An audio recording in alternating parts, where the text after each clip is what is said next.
I planned a Halloween party for Saturday night. I've always loved October. It's a shame I don't drink or like pumpkin-flavored things. Recently, I've sworn to get more into the spirit of the season. I got some of the best bad horror movies, decorations from the dollar store, and some of those pumpkin sugar cookies. I invited all my friends for a casual night to get into the Halloween spirit. No one showed up, which is understandable. We're all adults with busy lives and all. I could eat 10 boxes of cookies without getting sick of them. I did feel a little hurt when I saw posts of a handful of friends dressed up at a bar. I said they could drink, but I wouldn't. I shook it off, telling myself I didn't care. I was just going to be the guy watching horror movies alone the weekend before Halloween. I didn't do a totally lame thing like buying pumpkins to carve and a fleece frog onesie as a costume. I'm an adult like my friends who went to the bar to party. I may have been a little bit bitter. This small get-together was also meant to be a sort of housewarming. I finally got to the point in my life where I could afford rent and food. I got a small townhouse, loving I no longer had roommates neglecting their chores or clogging the toilet. The fact I could afford all this was a miracle. I wonder if my friends thought I was showing off a little. I almost didn't feel like it, but I put on a movie after sunset. Watching a bad slasher wasn't the same without friends. I tossed on 13 Ghosts because I remembered that scared me the last time I watched it. Turns out I was a big baby back then. Some of the short horror videos on YouTube were more frightening than any of the movies I'd picked out for the night. I considered going to bed early, calling the entire thing a bust. Then, someone showed up. I heard something out in the backyard. Animals often got through the gate to go through my trash. Just small things like raccoons or possums.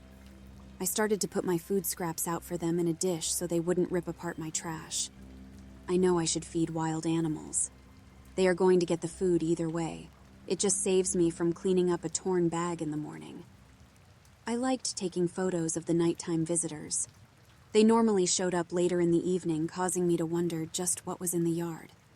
The glare of the light on the glass door kept me from seeing much. I opened the door a crack to peek outside. The sounds I assumed to be an animal got louder. I strained to hear. It was as if someone was whispering. Was it the neighbors in their yard?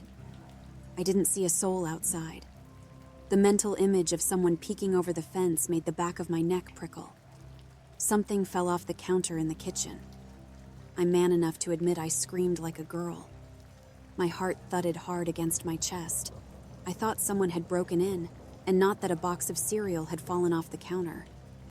I turned my back to the open door to look across the room to see what had fallen. My first floor was just an open space.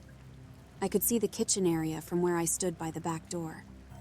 I confirmed it was just a box falling over, then closed the door. Oddly enough, the whispering stopped. No more scary movies for me that night. Okay, one more.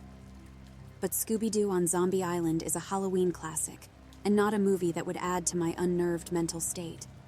I am also man enough to admit I kept all the lights on that night. I didn't care about an increased electric bill. I would not like a shadow person to get me while I walked up the stairs in the dark. Thank you very much. This is a normal and reasonable precaution. As I watched a childhood classic, I couldn't shake the feeling I was being watched. I needed a snack, something to take my mind off things. I wisely invested in a chest freezer. It was cheaper to buy in bulk and freeze things later after all. It wasn't smart keeping your chest freezer in the unfinished part of your basement for when you wanted ice cream. I stood at the top of the stairs, my mind playing tricks on me. I flipped on the light before I even looked down into the basement, fearing seeing the darkness staring back at me. I hadn't put much down there. The sight of basement from the top of the stairs really looked like an abyss with the lights off. An intrusive thought came to mind, that if I turned the light off to stare down, something would stare back up at me. I scoffed at such a dumb idea. To prove myself wrong, I flicked off the light. Surely I was alone. No one else here. Not at all. A set of red eyes pierced through the abyss, landing on my own. Nope. Nope. Nope. I flicked the light back on, my heart racing. I mentally cursed myself, hating the fact one horror movie got me seeing things. To again prove myself wrong, I turned the light off. Do you know those movies that kill off a character at the start to set the tone? I would have been one of those characters. Even the eyes in the dark seemed disappointed in my stupidity. I was moving the moment they were. I heard a cackling laughter and heavy footsteps racing up the stairs. The front door was so close by. I felt something tear through the back of my costume. I didn't have time to get outside. The 2 seconds unlocking the door meant my death. Instead, I ducked inside the small bathroom right beside my freedom. I slammed the door on a set of long, dark fingers. I screamed, trying to get the door fully closed. By sheer luck, the intruder pulled their fingers away so I could lock the door. Whatever was on the other side banged against the wood, laughing in a raspy voice that made my skin crawl. The doorknob wiggled. I tightened my hands around it, praying it would hold.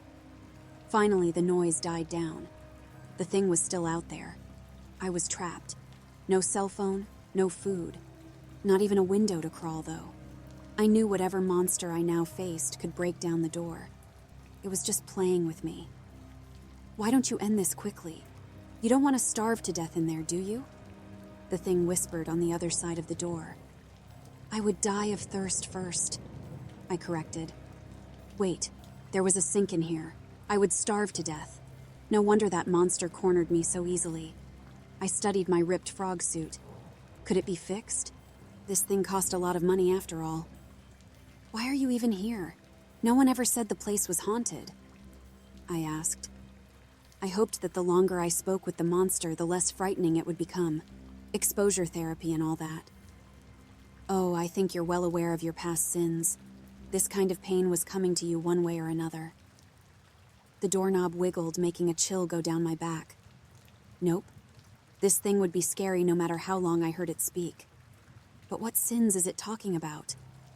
I scanned my brain desperately, trying to think of anything it was referring to. Sure, I did give a coworker a little bit of a mean nickname, but never to his face, and it was only after he was a dick to me for an entire year, and after he made such a huge mess, we needed to stay for overtime for a week to clean up. I also only tipped the DoorDash driver $9 in my last order instead of $13. What else? If you just admit to what you've done, I'll be gentle when I eat your heart out while you're still alive. The voice whispered. I don't think that's possible, but thank you for the offer, I said, voice shaking a little. A small sound came from behind the door. It was a mixture of a snort and an annoyed hiss. What else have I done? Said I was going to donate to the local shelters, but I haven't gotten to it yet? Was this because I didn't have change for the man by the bus? Did I not tell a cashier to have a good day? I'm not a perfect person. I'll never say that. But I've never gone out of my way to hurt someone. If I somehow did, I'll do my best to make it up to them. Maybe my easygoing personality made me a bit of a doormat. Huh. What a way to figure out why your friends didn't care enough to show up for a party. I'm glad they didn't, so they wouldn't have to deal with the monster that was losing patience with me. I don't think you've earned an easy death. I was going to be kind. You won't even consider my simple request. Tell me your sins. Explain to me why someone hated you enough to request my assistance. The voice got more intense with each word. The door shook, causing me to cower as far away as possible. While I was on the floor shaking like a leaf, I realized I really needed to clean behind the toilet more often. I swear on my life, I have no idea what you're talking about. Can't you give me a little hint? I begged, tears starting to come to my eyes. Don't you dare judge me. I bet most of you would have the same reaction. A hint?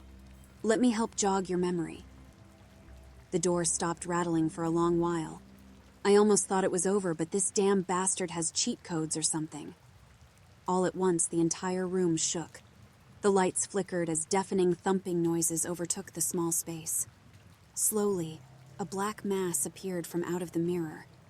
I uselessly tossed anything nearby, which harmlessly bounced off the creature's face. It had long black hair that spilled down to the floor. Layers of a black lace veil covered the face, but 2 glowing eyes shone through. Long dark arms twisted out from the mirror, pulling the rest of the body forward. I screamed and pressed myself hard against the wall. This couldn't be happening. I might be able to accept it a little better if there was a reason I could understand as a motive for the attack. The long, sharp finger reached out, stopping inches away from my face. Now, little Ryan, repent. I barely heard the words over the shaking and thudding. If I didn't, I would have been dead. My name isn't Ryan. It's Pat, I shouted. I curled into a ball, my hands gripping my hood tight over my eyes to blind myself to the horrors I faced. Don't lie to me, you... I have mail, I shouted again, sounding like a small child. Slowly, the sounds and shaking started to die down. When I felt brave enough, I carefully peeked out. Nothing but an empty bathroom. Did I have a mental breakdown? I still felt the rip in my costume, showing I must have done that to myself if I did break for some reason. I'd almost convinced myself that was what happened. I finally stood up when the bathroom door swung open. That monster stood on the other side, the lanky body dressed in a baggy black sweater and sweatpants he wasn't wearing before. I screamed, for a few minutes. Are you? He started to ask. No, I wasn't done. I screamed once more, juiced in case. Anyway, the creature started and lifted not only some mail, but also my ID. The jerk went through my wallet. I swear to God he took my stamped coffee cards. Do you have an address for Ryan Time? I see some of his mail here, but it looks like you're the only one who lives here. The monster said, and he sounded normal. He dropped the raspy, scary voice. In my sheer terror before, I didn't remember the person I bought who lived here before was named Ryan. I sometimes get his mail since he only recently moved out. Oh yeah, I do. He told me his new address to forward mail and such. Is he the guy you were supposed to kill? I slowly asked. Well, all you humans look the same, all right. He stomped, getting extremely defensive very quickly. Wow, racist much. I'll gut you. He won that small argument. He backed up to let me out of the bathroom so I could find where I wrote Ryan's address. I folded the paper, aware of red eyes on my back. I didn't want to hand over the info if that meant someone was going to die just to save my own skin. You're going to kill him, aren't you? I said. My hands started to shake. Brutally.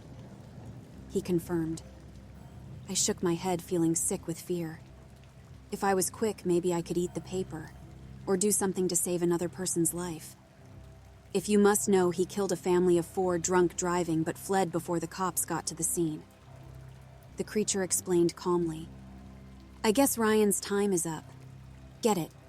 Because his last name is... I let the joke die. I handed the paper to the monster, more embarrassed than scared at that point. I expected my unwanted guest to leave, but he hung around. It felt a bit surreal staring down at a nightmare casually standing in my kitchen. Listen, about the mix-up. This doesn't really happen with me. If it gets back to my bosses, I'll lose my monthly bonus. I have mouths to feed and all. He awkwardly said, You have kids? I replied, horrified there was more of him. Cats. I should have guessed. He seemed like a cat person. I was just glad to be alive. I didn't even know how to contact who he worked for. I needed to pretend as if I did in case he decided to take care of some loose ends. Do you really live alone? You have a lot of soda for one person. He commented, his eyes directed to the counter. I bought some bottles and extra snacks for the party that never happened. His question was because he was worried I had a roommate that might have heard what went down. I wanted to have a party, but no one showed up. I shrugged. Lame. He should have just killed me. Besides that fact, my life was still in danger. I needed him to believe I wasn't going to tell his boss about his mix-up. If I made it as an exchange, that may work. But what on earth would I ever want from someone like him, so I didn't snitch? In exchange for my silence, do you want to hang out? I offered. There was at least a full minute of silence between us. What? He asked in a way that needed him to wind up for the one word. I got all these snacks, and all these movies lined up. I defended myself. Do you got those pumpkin cookies? He said as he turned the piece of paper around between his fingers. The Pillsbury sugar cookies? I said, not knowing if he meant those or some sort of pumpkin-flavored cookies. Those bitches. was the blunt reply. I can't believe those cookies were going to save my life. I nodded and the deal was made. Somehow I had my party. A very awkward Halloween party, but it still counted. Turns out the creature that looked like he belonged to a horror movie jumped at cheap moments while watching them. He also ate a lot even though he was so thin. I made 6 boxes of those cookies, which he easily put away. I saw him eyeing the pumpkins, which I was going to offer for him to carve if he wanted. Instead, he just ate them raw. I never saw what was under the dark veils that covered his face, but I saw he tore through a large pumpkin in 2 bites. The jagged teeth marks made me glad I sacrificed pumpkins to save my skin. Near the end of the night, he looked ready to leave. With a stretch, he hovered by the front door. "Are you going to hand out Halloween candy?" It was weird just how normal he sounded. "Yeah, I don't work that night. Let me come over. I want to scare some teens after I finish this job. I rarely get to do anything that isn't disemboweling on Halloween," he admitted. Horrifying mental image, but okay. It wouldn't kill me hanging out with him again. Okay, maybe it might. To my shock, he gave me a cell phone number to reach him. I realized then I never got his name. "What do I call you? I mean, do you have a name like Red Eye Ripper?" "Brian. Red Eye Ripper was my father's name." I let myself laugh over that one. If you couldn't laugh with the inhuman monster that almost ripped you apart, then who can you joke with? I let him leave with the plan to see each other at least one more time. Sure, I didn't sleep for 48 hours after the whole experience. And I know Brian is off killing people, but it is nice to have a friend that you can hang out with on Halloween. I might ask him if he could repair my frog costume or could pay me back for ripping it. On second thought, I'll just eat the cost.